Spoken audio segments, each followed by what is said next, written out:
Welcome to the licensing changes of October. Welcome to another video from TrueData. My name is Chris van der Zwan, and what I said in today's video, we're discussing the licensing changes for October 2024. So let's jump into it.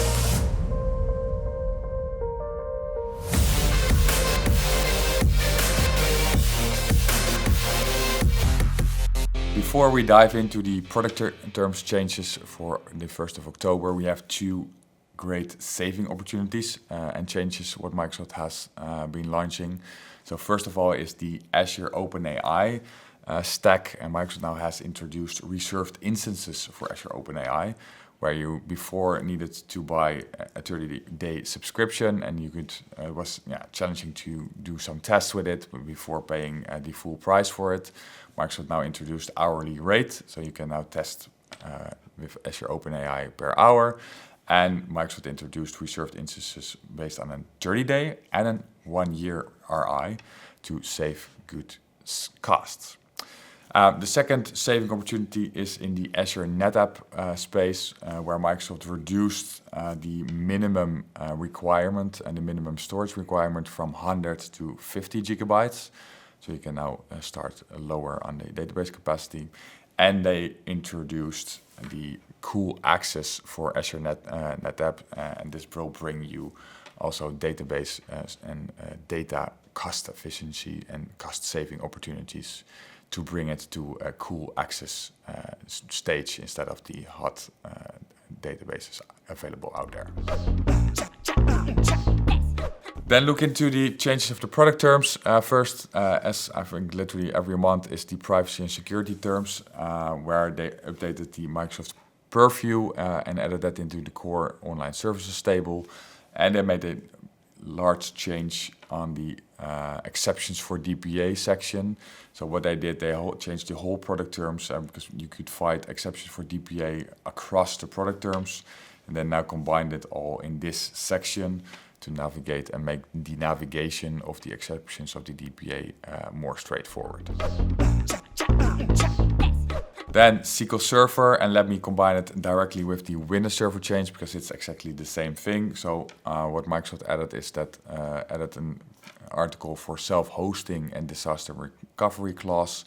The clause is saying that it's you get the same rights, same software as software assurance for self-hosting and disaster recovery if you have a subscription.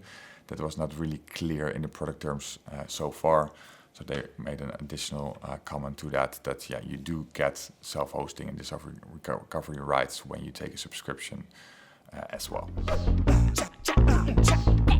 Then changes in the Office application. So Microsoft introduced the 2024 Office legacy version.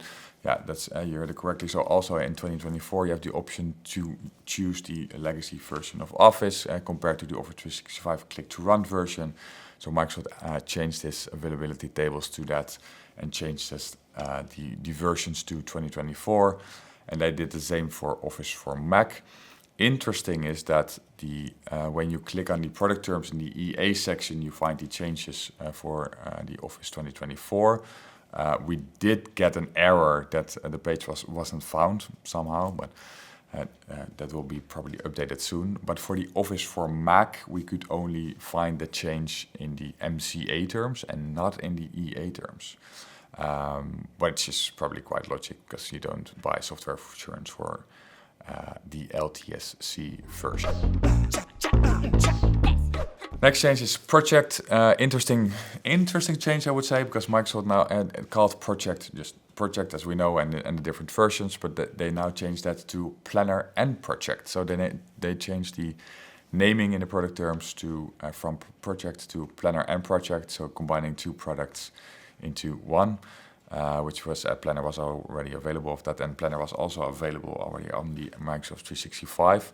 So I'm curious what will be happening in the near future soon there, because probably this is part of a bigger change. But once we know, we will definitely inform you about that as well. Some changes in GitHub offerings. So Microsoft added the GitHub Copilot Enterprise to the availability terms. A new product, and they added a lot of content and language to the section in the product terms as well. So they elaborated more on the training and evaluation versions and where you can find the terms and conditions to that in specific. They added a whole new Copilot sections for GitHub Copilot for Business, for Enterprise.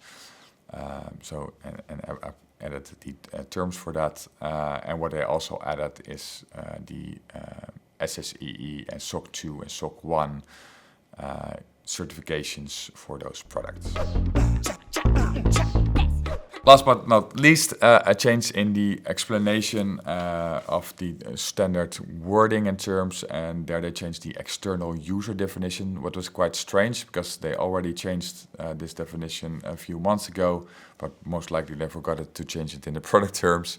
So Microsoft now clarified what they mean with external user based on the new ruling, which is saying an external user means a user that is an employee or customer, or its affiliate, contractors or agents that typically work for a customer or its affiliate for more than 30 hours average per week. So that's good to know. So they now tie a specific number of hours working for a specific company to that to determine and clarify more on the external user type in your organization. Thank you for watching to the product terms changes. If you have any questions or in-depth questions about the changes and what is the impact for you, reach out to us. We are more than happy to support you and to find opportunities to save cost and see you out there. And thank you. See you in the next one.